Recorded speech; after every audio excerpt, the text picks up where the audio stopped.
मेरा तजवीज़ वज़ीर आज़म साहब और वज़ीर ख़ज़ाना के लिए ये होगा कि चार्टर ऑफ द इकॉनमी अपनी जगह, हमारा बजट बनने से पहले, हमारा PSDP बनने से पहले आपके एलाइज के साथ भी, आपके अपने मेंबर्स के साथ भी और ऑपोजिशन को भी दावत दिया जाए कि हम बैठे, आने वाले साल का बजट आ रहा है, हुकूमत का मजबूरियां ये हैं, पाकिस्तान के अवाम के मसले ये हैं, आपका तजवीज़ क्या है? जनाब स्पीकर, इस कदम से बेहतरी ही होता, कोई हम बुरा तजवीज़ तो आप ना मानेंगे ना हम आपको देंगे, और इससे जो हमारे ऑपोजिशन के दोस्त है उनको कुछ करने को मिलेगा, वरना वो इधर आके एहतजाज करके चले जाते हैं। इसमें अगर हम उनका इनपुट लेते, उनका ओपिनियन लेते, उन ओपिनियंस में से कुछ अपना बजट में शामिल करते, तो मेरा ख्याल में सियासी तौर पर आपकी जीत होता और पाकिस्तान को मुआशी तौर पे भी हम बेहतर फैसले लेते। जैसे भी है जनाब स्पीकर, पाकिस्तान के मुआशी हालात किसी से तकी छुपी नहीं है, और चाहे हम इस तरफ बैठे हैं या उस तरफ बैठे हैं, चाहे हमारा सियासी इख्तिलाफ हो या ना हो, उम्मीद है कि हम सब इस बात की दुआगो है कि वज़ीर आज़म साहब और उनकी टीम इस कदम में कामयाब हो, कि हम पाकिस्तान को इस मुश्किल से निकालें। वो वक्त एक बार फिर आ गया है जो हर साल हम पार्लियामान में बैठ के बजट पे ना सिर्फ बातचीत होता है, बजट पास भी करते हैं, और इससे पाकिस्तान के अवाम की जो बुनियादी मसला है, जो मुआशी बहरान है, हमारा कोशिश होता है कि इन मसाइल को कम करें, उनको मुश्किलात से निकालें। हम सब फरवरी में इलेक्शन लड़ के आए हैं और जानते हैं कि पाकिस्तान के अवाम का असल मसला क्या है। वो असल मसला हमारे सियासी बयानबाजी या बयानिया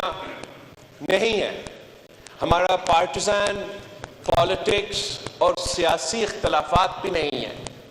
उनको फिक्र नहीं है कि कौन जेल में है, कौन जेल में था और कौन जेल में जाएगा। इनका अगर कोई फिक्र है तो वो बुनियादी मसला का, रोटी कपड़ा मकान का फिक्र है जनाब स्पीकर। अगर इस मुल्क के अवाम का किसी सियासी इशू से कोई दिलचस्पी है तो वो मुआशी मुश्किलात, मुआशी बहरान, बढ़ती हुई महंगाई, बेरोजगारी और गुर्बत में दिलचस्पी है। और वो जब सियासत की तरफ देखते हैं, सवाम की तरफ देखते हैं, हुकूमत की तरफ देखते हैं या अपोजिशन की तरफ देखते हैं, तो उनका उम्मीद यह होता है कि हम अपने जो आपस के मसले हैं, जो अपने ज़ाती मसले हैं, जो अपने सियासी इश्यूज हैं, उनको साइड पे रख के उनका बुनियादी मसला को तरजीह देंगे और मिल बैठ के मशवरा करके कंसेंसस बना के हम उनके मसाइल का हल पेश करेंगे। जनाब स्पीकर, वज़ीर आज़म शहबाज शरीफ साहब ने जो पिछली दफ़ा वज़ीर आज़म बना, जो कायदे इख्तिलाफ था, और इस दफ़ा भी जब वज़ीर आज़म बना तो जनाब वज़ीर आज़म साहब ने चार्टर ऑफ इकॉनमी की बात की। एंड मिस्टर स्पीकर, ये पाकिस्तान का लॉन्ग टर्म मसला को अगर हमने एड्रेस करना है तो चार्टर ऑफ इकॉनमी के बगैर ये हो नहीं सकता, एक कंसेंसस के बगैर ये हो नहीं सकता, और वो कोई अज खुद फैसला नहीं हो सकता है। अगर हमने एक नेशनल इकोनॉमिक चार्टर बनाना है तो फिर सबसे मशवरा होना पड़ेगा। हम जो दोस्त इस तरफ बैठे हैं, हमसे भी हुकूमत को बात करना पड़ेगा, और जो दोस्त उस तरफ बैठे हैं उनसे भी बात करना पड़ेगा। और अगर हम मिलके इस एक इशू पे एक ऐसा कंसेंसस बनाएं कि हम ना सिर्फ अपने अवाम को ये पैगाम भेजें, बिजनेस कम्युनिटी को ये पैगाम भेजें, मगर इंटरनेशनली ये पैगाम भेजें कि पाकिस्तान ने अपने बुनियादी जो मुआशी मसले हैं उनका हल के लिए 1 साल प्लान नहीं, 5 साल प्लान नहीं, मगर 10-20 साल का प्लान अब तय किया है। और हम में से जो भी सियासी जमात कल हुकूमत में होगा वो उसी प्लान पे अमल दरामद करेगा। तो पाकिस्तान की मीशत और पाकिस्तान की तरक्की के लिए वो पहला कदम होगा। जनाब स्पीकर, हम ने जब इस हुकूमत को वोट देने का, वजीर आजम शहबाज शरीफ साहब के साथ देने का फैसला किया, तो आपको मालूम है कि पाकिस्तान पीपल्स पार्टी और मुस्लिम लीग नवाज के दरमियान एक अग्रीमेंट तय हो चुका था। और उस अग्रीमेंट के तहत हमने जो आने वाले बजट था, जो आपका PSDP चारों सूबों के था, हमसे मिल बैठ के आपको वो बनाना चाहिए था। और अफसोस के साथ हमने उस शर्त पे अमल भी नहीं किया। और हम समझते हैं, पाकिस्तान पीपल्स पार्टी के मेरे अपने मेंबरान समझ रहे थे कि अगर हम उस हिस्सा में शामिल होते तो हम मुस्बत तरीके से आपका इस अमल पे कंट्रीब्यूट कर सकते, और शायद अगर हम मिल बैठते तो उसके नतीजे में कोई बेहतर एक रिजल्ट निकलता, और जो भी सियासी कंसेंसस से बात बनता है उसमें ज्यादा ताकत होती। लेकिन सिर्फ हमसे ये बातचीत नहीं होना चाहिए था जनाब स्पीकर। मेरा तजवीज़ वज़ीर आज़म साहब और वज़ीर ख़ज़ाना के लिए ये होगा कि चार्टर ऑफ द इकॉनमी अपनी जगह, हमारा बजट बनने से पहले, हमारा PSDP बनने से पहले,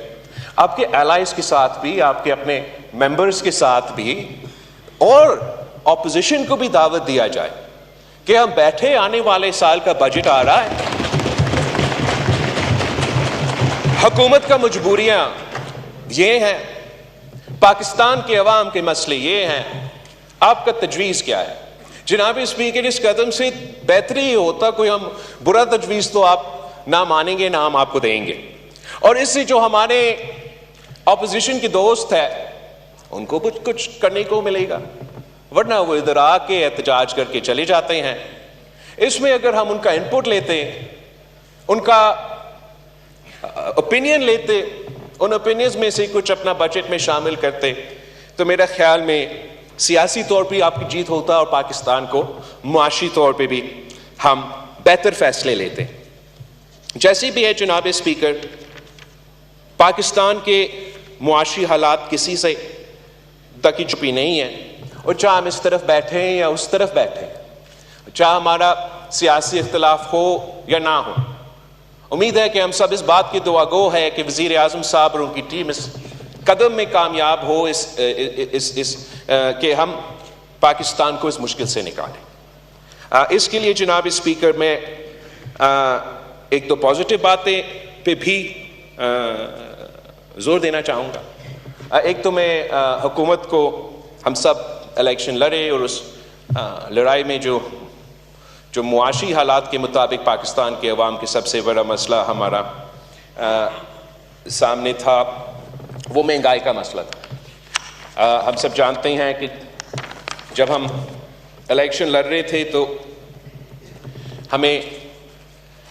ये कहा जाता था कि 5 साल पहले मुआशी हालात क्या थे और आज मुआशी हालात क्या है।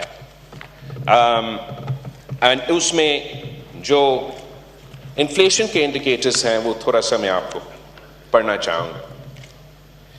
तो 5-6 साल पहले जनाब speaker 10 kilograms of wheat flour would cost less than 400 rupees, and today it costs more than rupees 1,400. Similarly, respectively, in the last 5 years, electricity prices have gone up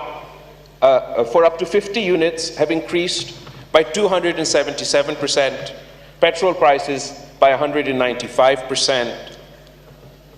और इसी तरीके से milk, edible oil, dal have increased by 113%, 21%, 353%. जो एक joint house hold जिसका income 5-6 साल पहले 35,000 rupees का था, तो वो मिलके जो खानदान के खाने पीने के अशिया थे वो पूरा कर सकते थे, अपने बच्चे के तालीम का बंदोबस्त कर सकते थे, 2 कमरा का घर में भी रह सकते थे, और उतना सेविंग्स भी होते थे कि चाहे कोई मेडिकल इमरजेंसी हो या कोई रिक्रिएशन के लिए इस्तेमाल करना पड़े तो उनके पास वो पैसा होता।